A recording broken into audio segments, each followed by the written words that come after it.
أعوذ بالله من الشيطان الرجيم. بسم الله الرحمن الرحيم. الحمد لله رب العالمين، والصلاة والسلام على أشرف الأنبياء والمرسلين وعلى آله وصحبه أجمعين. رب اشرح لي صدري ويسر لي أمري واحلل عقدة من لساني يفقهوا قولي. Amma ba'd. Terlebih dahulu marilah kita bersama-sama mengucapkan rasa syukur kepada Allah Subhanahu wa taala kerana dengan izin dan limpah kurnia serta rahmat daripada Allah Subhanahu wa taala kita dapat berkumpul, kita dapat bersama-sama dalam menjayakan program Qiyamul Lail kita pada hari ini, insya-Allah. Moga-moga kita mendapat rahmat, kasih sayang dan redha daripada Allah Subhanahu wa taala. Dan kita panjatkan rasa syukur kepada Allah Subhanahu wa taala kerana Allah masih menetapkan hati dan istiqamah kita di atas jalan yang benar ini, iaitu sentiasa berpegang dengan ajaran Allah dan baginda Rasulullah sallallahu alaihi wasallam. Jadi dalam kesempatan yang ada ini, marilah kita bersama-sama berkongsi, dan saya juga akan berkongsi tentang keadaan-keadaan ataupun perkara-perkara yang berkaitan dengan Qiyamul Lail. InsyaAllah moga-moga memberi manfaat dan faedah kepada tuan-tuan dan puan-puan sidang penonton yang dikasihi Allah sekalian, insyaAllah. Jadi kita tahu dan kita maklum bahawa Qiyamul Lail ini adalah satu ibadah. Menghidupkan malam ini adalah satu ibadah yang dikhususkan kepada orang mukmin yang sentiasa dahagakan kasih sayang dari Allah Subhanahu wa taala. Kerana bukan sahaja mereka melaksanakan ibadah khusus sahaja, tetapi mereka ingin menambah amalan dan kekuatan kerohanian di malam hari, di waktu orang lain sedang tidur. Dan ini adalah satu perkara yang melibatkan pengorbanan, mujahadah dalam diri seseorang Muslim. Dan pengorbanan itu sudah semestinya kita perlu rebut dan kita perlu ambil sepanjang kehidupan kita di dunia Allah Subhanahu wa taala yang sementara ini. Jadi apa yang diraih dan ditagihkan adalah mengharapkan redha Allah taala itu sendiri. Dalam pada masa yang sama, Allah taala mengangkat darjat seseorang ataupun Allah taala mengangkat darjat kita ke suatu tahap yang lebih baik dan terpuji. Jadi firman Allah dalam surah Al-Isra ayat 79, A'udzubillahi minasyaitonirrajim. Wa minal laili fatahajjad bihi nafilatan lak asa an yab'athaka rabbuka maqaman mahmuda. Dan pada sebahagian malam hari bersembahyang tahajudlah kamu sebagai satu ibadah tambahan bagimu. Mudah-mudahan Tuhanmu mengangkat kamu ke tempat yang terpuji. Dalam tafsir ini Allah berfirman kepada Nabi Muhammad sallallahu alaihi wasallam, iaitu bangunlah dari tidurmu pada sebahagian malam. Kemudian bacalah Al-Quran dalam solat malam supaya solat malammu menjadi tambahan bagimu untuk meninggikan kualiti dan meningkatkan darjatmu. Jadi mudah-mudahan Allah membangkitkan kamu menjadi pemberi syafaat bagi sekalian manusia pada hari kiamat, sehingga Allah merahmati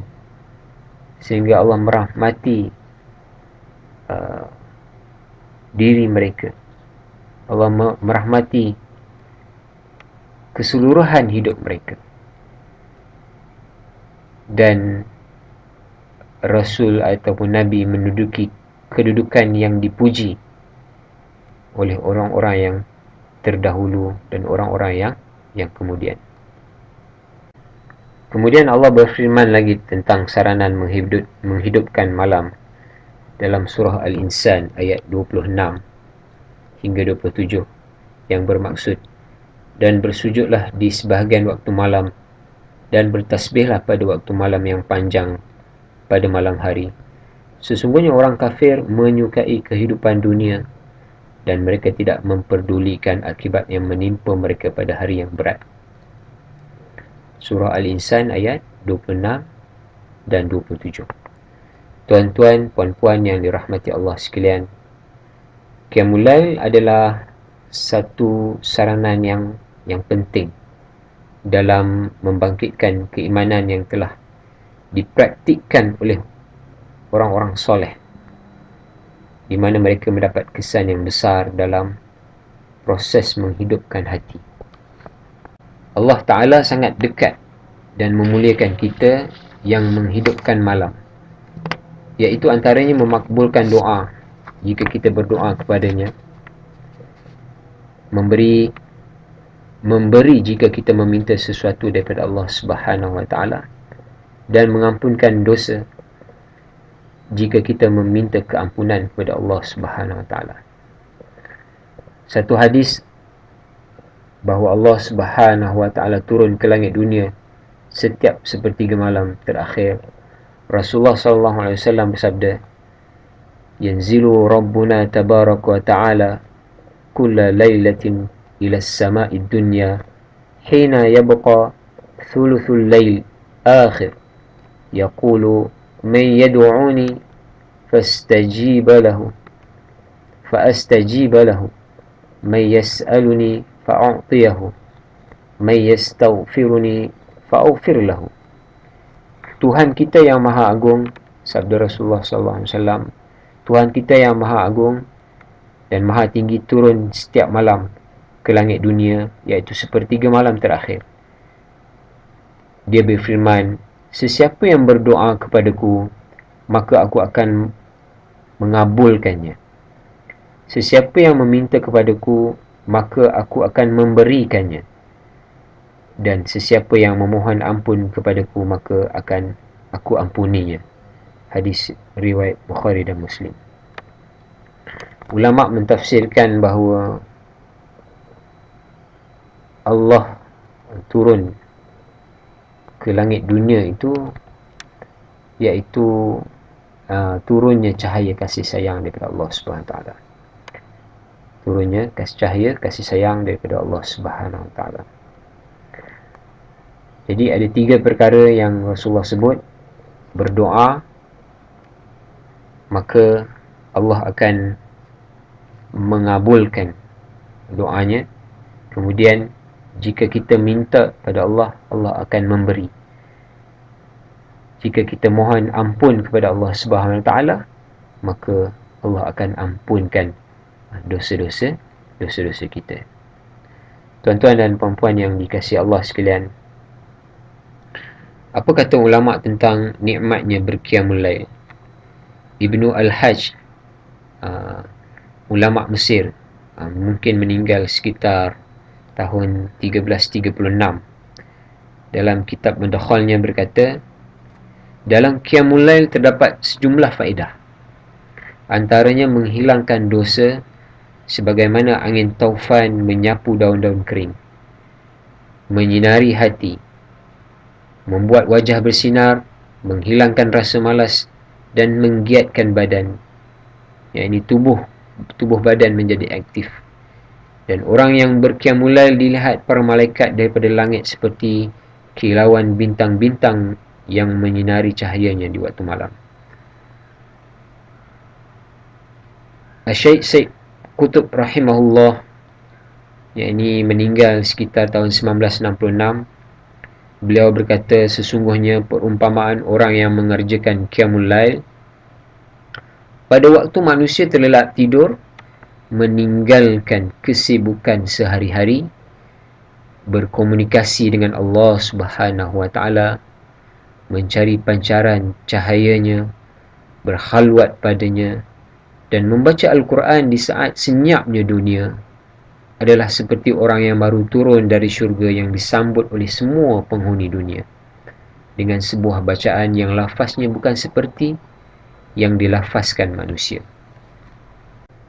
Dan waktu yang sangat berkesan untuk membaca Al-Quran dan mencari khusyuk adalah seperti yang digambarkan oleh Allah Subhanahu wa taala dalam surah Al-Muzammil ayat 6. A'udzubillahi minasyaitonirrajim.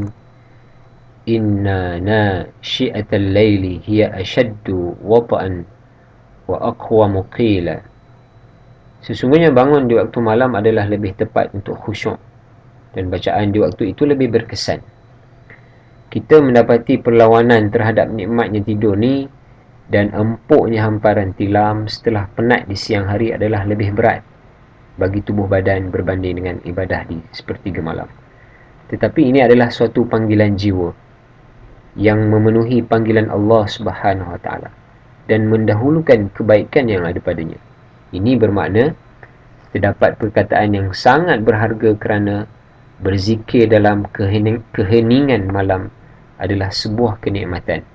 Khusyuk, mendapat kedamaian dan pancaran cahaya di hati yang tidak dapat padanya di siang hari, serta tercapai munajat dan tercapainya kebaikan.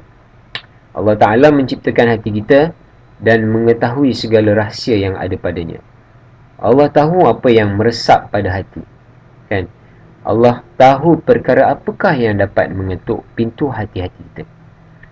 Jadi kerana itulah keheningan malam akan membuatkan hati kita lebih terbuka dan mudah untuk menitiskan air mata memohon keampunan dari Allah Subhanahu wa taala. Tuan-tuan dan puan-puan yang dikasihi Allah sekalian, kemuliaan seseorang itu bukan dilihat dari segi harta benda, wang ringgit maupun pangkat yang diberi. Tetapi kemuliaan di sini adalah apabila kita menyerahkan diri kita kepada Allah Subhanahu wa taala dengan sebenar-benarnya, meraih keampunan, mengharapkan rahmat dan kasih sayang dari Allah Ta'ala, serta kekuatan untuk terus berada dalam jalan menuju ke syurga Allah Subhanahu Wa Ta'ala. Kalau kita lihat, bukan kelemahan yang dilihat. Kelemahan itu bukan yang dilihat oleh Allah Subhanahu Wa Ta'ala. Ya, kita memang kita rasa lemah, kan? Tapi kelemahan itu bukan yang dilihat oleh Allah Subhanahu Wa Ta'ala. Tetapi Allah nak tengok kita pohon kekuatan. Allah nak tengok kita pohon kekuatan daripada Allah Subhanahu Wa Ta'ala. Untuk kita apa? Kita baiki kelemahan kita. Itu yang Allah nak, kan? Allah nak lihat kita mohon keampunan dan mohon kekuatan, kan? Apabila kita rasa lemah, janganlah kita rasa kita ini tidak dipandang oleh Allah Subhanahu Wa Taala. Tidak. Tetapi sebaliknya, kita pohon kekuatan daripada Allah Subhanahu Wa Taala untuk memperbaiki kelemahan kita. Jadi itulah apa yang Allah mahukan daripada hamba-Nya. Kerana Allah sentiasa membuka pintu-pintu taubat dan pintu-pintu kemaafan kepada hamba yang membuat dosa. Jadi Rasulullah SAW bersabda, kemuliaan seseorang mukmin adalah solat malam dan kebesarannya tidak memerlukan apa yang ada di tangan manusia. Al-Manawi, yakni ulama, mungkin ulama, kalau saya salah nanti beritahulah. Mungkin ulama zaman Utsmaniyah, Al-Manawi, menyatakan bahawa makna kemuliaan dari segi bahasa adalah ketinggian. Kemuliaan segala sesuatu adalah ketinggiannya, kerana dalam suasana malam ada ketenangan dalam berzikir. Dengan keadaan itu, seorang hamba dapat merasakan khusyuk yang sebenar dan sentiasa akan merendah diri di hadapan penciptanya, iaitu Allah Subhanahu Wa Taala. Seseorang itu akan berasa mulia dengan penghambaan terhadap Allah Subhanahu Wa Taala. Dan seterusnya, malaikat akan meninggikan darjatnya dalam ketaatan kepada Allah Subhanahu Wa Taala. Jadi, jika kita inginkan kemuliaan, maka kita haruslah melaksanakan qiyamul lail dan membangunkan suasana malam di dalam kehidupan. Jika tidak, maka kehidupan kita ni macam seolah-olah tidak ada erti lah, selagi mana kita tidak melaksanakan tuntutan qiyamul lail. Jadi kita termasuk dalam golongan yang orang yang rugilah sepanjang kehidupan kita, sehinggalah kita bertemu dengan Allah Subhanahu Wa Taala. Jika tidak ada perasaan, sedikit perasaan pun untuk kita menghidupkan malam itu, maka ia adalah satu yang rugi untuk manusia itu sendiri, rugi kepada hamba Allah Subhanahu Wa Taala dalam diri kita lah. Walaupun kita mengatakan bahawa kita ni cinta kepada Allah Subhanahu Wa Taala, tapi perkara tersebut mestilah dibuktikan di hadapan Allah. Dan malam hari itu, suasana malam itu harus menjadi saksi tentang kecintaan kita terhadap pencipta yang agung, Allah Subhanahu Wa Taala. Kita rasa kita ni cintakan Allah Subhanahu Wa Taala, tapi adakah cukup jika kita tidak berqiyamul lail, kita tidak menghidupkan malam? Maka menghidupkan malam itu adalah perkara yang menjadi keutamaan dalam kita menyatakan kecintaan kita kepada Allah Subhanahu Wa Taala. Ya, memang kita cintakan Allah Subhanahu Wa Taala. Jadi apabila kita melakukan satu perkara yang unik, kan, yang lain daripada yang lain, menghidupkan malam tatkala orang lain sedang lena tidur, sedang tidur lena, maka ia adalah satu tanda kita bahawa kita benar-benar menyatakan rasa cinta kita kepada Allah Subhanahu Wa Taala. Jadi orang yang melaksanakan dan membangunkan malam ini adalah orang yang paling mulia di antara manusia yang lain. Sebaliknya, orang yang terlelap dalam tidur, maka dia akan dibuai dengan kelalaian sehingga boleh melunturkan kemuliaannya di sisi Allah Subhanahu Wa Taala. Jadi apabila kita nak mulia di sisi Allah Subhanahu Wa Taala, maka menghidupkan malam itu adalah satu proses yang sangat penting untuk menyucikan hati dan jiwa kita. Tuan-tuan, puan-puan, sidang penonton yang dirahmati Allah sekalian, malam ini adalah sebagai satu ladang untuk melatih keikhlasan dalam diri. Dengan malam sempurnalah kita dalam bercucuk tanam, iaitu bercucuk tanam dengan benih keikhlasan dan kejujuran. Sebesar mana yang kita tanam, maka sebesar itulah kebaikan yang ada di dalam hati kita. Jika bertambahnya tanaman kita, maka akan bertambahlah hidayah daripada setiap penjuru kehidupan. Jadi malam adalah satu latihan, kan? Ladang untuk melatih diri kita ni, latihan untuk melatih keikhlasan dalam diri. Maka kita gunakanlah malam kita dengan sebaik-baiknya. Di samping kita merehatkan diri kita, kita gunakan sedikit waktu yang ada untuk kita membuat latihan. Melatih apa? Melatih diri dalam kita mengikhlaskan diri kepada Allah Subhanahu Wa Taala. Perkara ini tidak akan tercapai kecuali jika kita mencintai dengan suasana menghidupkan malam, dan juga perkara ini tidak akan dapat dilaksanakan dengan secara kesinambungan dan istiqamah kecuali jika kita jujur dengan diri kita sendiri. Jadi ini adalah satu proses latihan yang sangat berat, tetapi ia boleh dilatih. Kita boleh pujuk hati kita untuk kita latih dan kita proses. Dengan ada perkara ini, maka muncullah makna kerendahan hati, kebergantungan kita kepada Allah, dan adanya rasa takut kita sebagai seorang seorang hamba. Tuan-tuan dan puan-puan yang dikasihi Allah Ta'ala sekalian, Imam Said Qutb rahimahullah menjelaskan tentang saya rasa lebih kurang sifat orang mukmin lah yang berhajat membesarkan Allah di malam hari. Jadi apa kata Imam Said Qutb? Mereka adalah golongan yang memiliki keyakinan. Orang yang membangunkan malam, yang berhajat membesarkan Allah Subhanahu wa Ta'ala ini adalah mereka golongan yang memiliki keyakinan, tidak ada keraguan.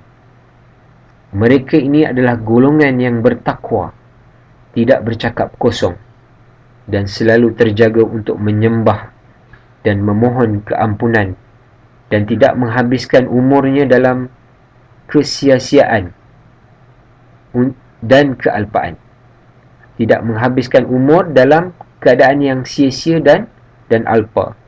Golongan ini adalah mereka yang yakin dan terjaga, amat tajam sensitivitinya dengan pengawasan Allah Subhanahu wa Ta'ala terhadap mereka, dan pengawasan mereka terhadap diri sendiri. Kebaikan mereka digambarkan dalam gambaran khusyuk yang halus dan sensitif. Mereka sedikit tidur di waktu malam, di waktu orang lain nyenyak tidur. Mereka mengharap kepada Tuhannya dengan berdiri dan bersujud, memohon keampunan dan rahmat, dan menikmati sesuatu yang amat jauh dengan lebih selesa dan nikmat. Jadi mereka ini adalah golongan orang yang yakin dengan masa depan akhirat tu. Mereka memikirkan akhirat. Jika kita memikirkan akhirat, jadi kita yakin dan sabat, tetap untuk kita membesarkan Allah Subhanahu wa Ta'ala di malam hari. Di ketika orang lain melekatkan tubuh pada tilam, tetapi mereka berdiri dan sujud menadah tangan kepada Tuhan yang Maha Penyayang, yang memiliki keagungan dan kemuliaan. Mereka ini tidak dikuasai rasa mengantuk kecuali sedikit, dan mereka tidak tidur malam kecuali sekejap. Mereka tunduk kepada Tuhan mereka pada waktu malam, di mana lambung mereka berada jauh dari tempat tidurnya. Anggota diri mereka jauh berada dari tempat tidurnya. Kalau dekat pun tempat tidur kita, tidak terkesan dengan panggilan tempat tidur tu. Jadi Syed Qutb kata begitu. Mereka berada jauh dari tempat tidurnya. Seolah-olah begitulah. Mereka sentiasa bersiap sedia sehingga tidak merasa keberatan untuk tidak tidur. Mereka rasa ringan lah untuk membangunkan malam. Bagaimana kita? Kita rasa berat ataupun kita rasa ringan dalam menghidupkan malam. Apa lagi kata Imam Said Qutb, sedikit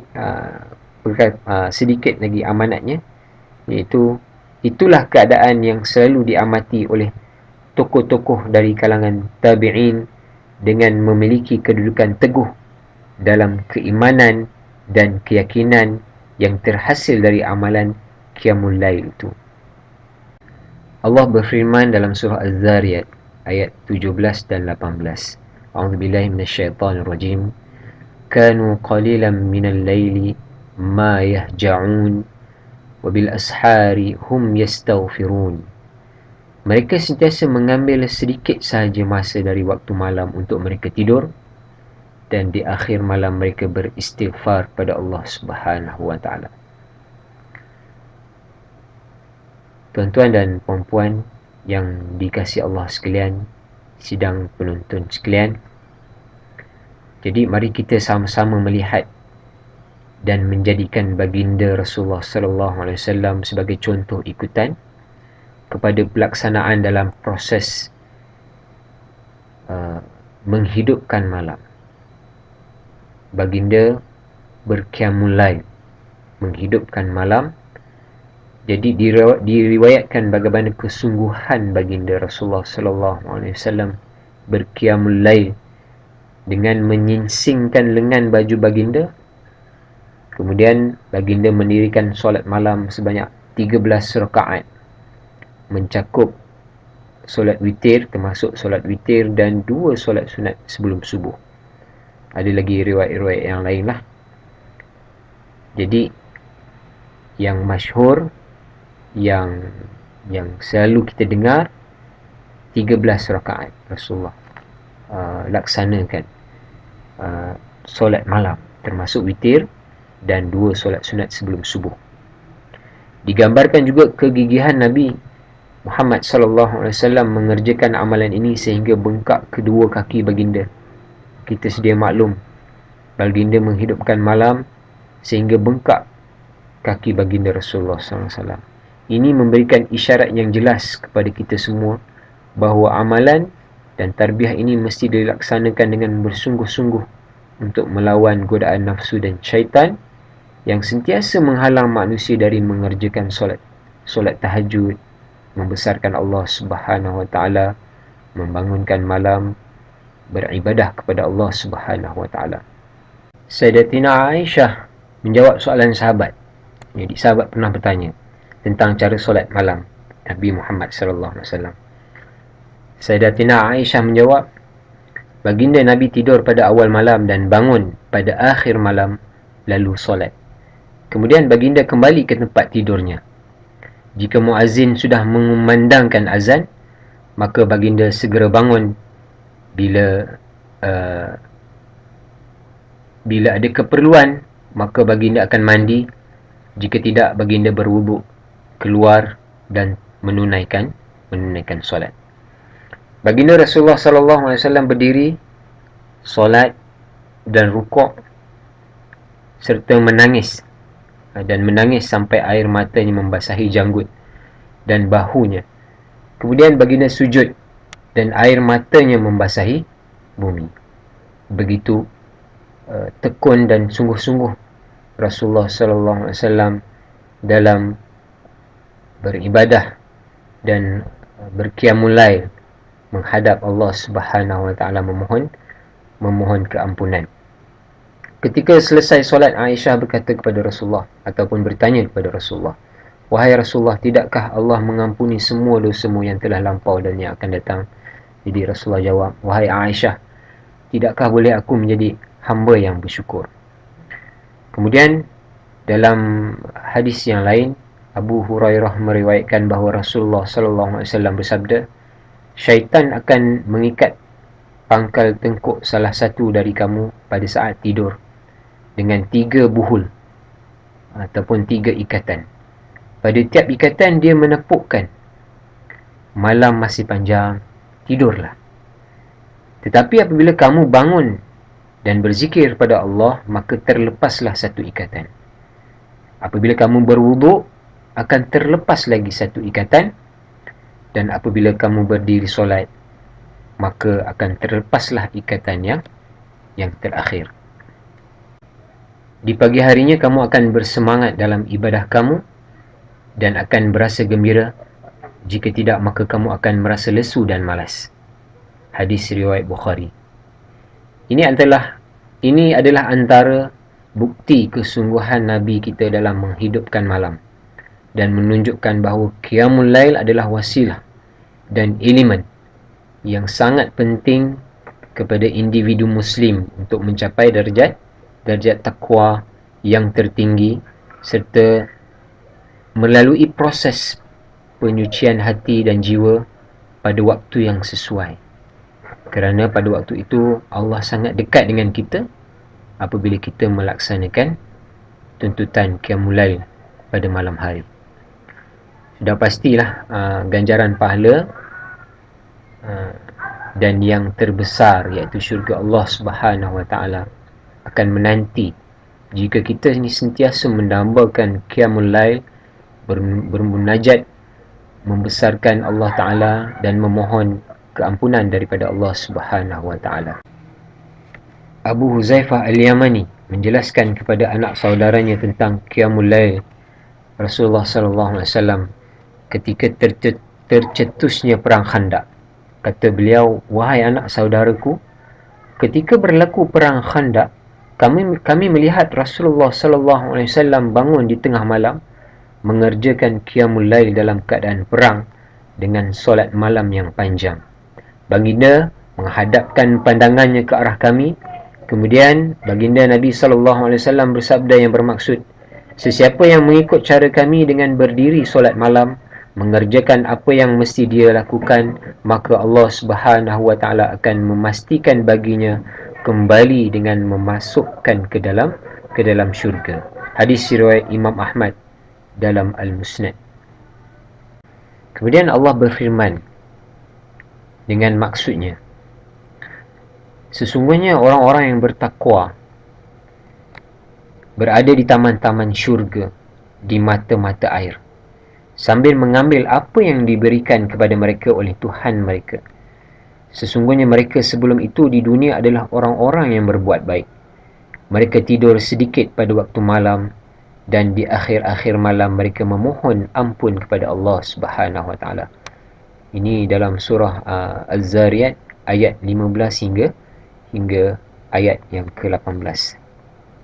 Jadi sebagai kesimpulannya, marilah bersama-sama kita menghidupkan dan menggerakkan qiyamul lail kita dengan kesungguhan dan dibantu dengan dua perkara yang saya akan sebutkan ini, iaitu yang pertamanya, kita mestilah ada keinginan yang kuat, keinginan yang kuat untuk bangun dan berdoa kepada Allah Subhanahu wa taala agar Allah bantu untuk kita mengerjakan qiyamul lail dan menghidupkan malam kita lah. Kemudian yang kedua, kita mestilah memutuskan hubungan keduniaan sebelum tidur. Hubungan dunia kita mesti lupakan. Apa sahaja permasalahan tentang dunia kita lupakan. Kita berbalik kepada Allah Subhanahu wa taala. Kita tidak memikirkan tentang perkara-perkara yang boleh melalaikan sebelum tidur. Sebaliknya mempraktikkan rasa takut kepada Allah Subhanahu wa taala dengan mengingati dosa-dosa yang telah kita lakukan dan berazam untuk bertaubat dan bermunajat, memohon ampun daripada Allah Subhanahu wa taala. Tuan-tuan dan puan-puan sidang penonton yang dirahmati Allah sekalian, akhirnya antara wasiat Asy-Syahid Imam Hasan Al-Banna ialah beliau berkata, "Wahai saudaraku, sebaik-baik waktu bermunajat di saat engkau berkhalwat dengan Tuhanmu, tatkala manusia sedang tidur dan ketika dunia senyap dan sepi. Pada waktu malam hampir berakhir, bintang-bintang telah menghilang, maka hadirkanlah hatimu, ingatlah Tuhanmu, nampakkanlah kelemahanmu di hadapannya, dan ingatlah kebesaran Tuhanmu, Allah Subhanahu wa taala. Lalu jadikanlah hatimu tenang dengan mengingatinya. Berbahagialah dengan keutamaan dan rahmatnya. Menangislah kerana takut kepadanya. Rasailah pengawasannya. Lalu ulangilah dalam doamu. Bersungguh-sungguh memohon keampunan. Sebutlah segala hajatmu kepadanya. Dan jangan engkau disibukkan sesuatu selainnya. Kerana sesungguhnya apabila dia berkehendak sesuatu, Allah berkehendak sesuatu, cukuplah Allah berfirman, jadilah, maka jadilah ia. Mintalah kepadanya urusan dunia dan akhiratmu. Ini pesanan beliau. Mintalah kepadanya urusan dunia dan akhiratmu, jihadmu, dakwahmu, keamananmu, negaramu, keluargamu, dirimu dan saudara-saudaramu. Jadi insya-Allah moga-moga pada setiap malam ataupun malam-malam yang kita pilih untuk kita qiyamul lail, kita dapat menghadirkan hati kita untuk bertemu dengan Allah Subhanahu Wa Taala, bersungguh-sungguh memohon keampunan dan bersungguh-sungguh berkehendakkan sesuatu kebaikan daripada Allah Subhanahu Wa Taala. Maka jika kita berkehendakkan perkara tersebut, sudah tentu kita dapat meraih ganjaran yang telah disebutkan tadi, iaitu syurga Allah Subhanahu Wa Taala dan ganjaran kebaikan di dunia dan di akhirat.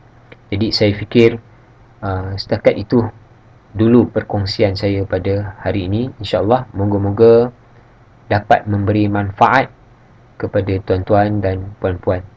InsyaAllah kita sinari malam kita, InsyaAllah dengan menghadap diri kita kepada Allah Subhanahu Wa Taala, mengharapkan redha Allah Subhanahu Wa Taala.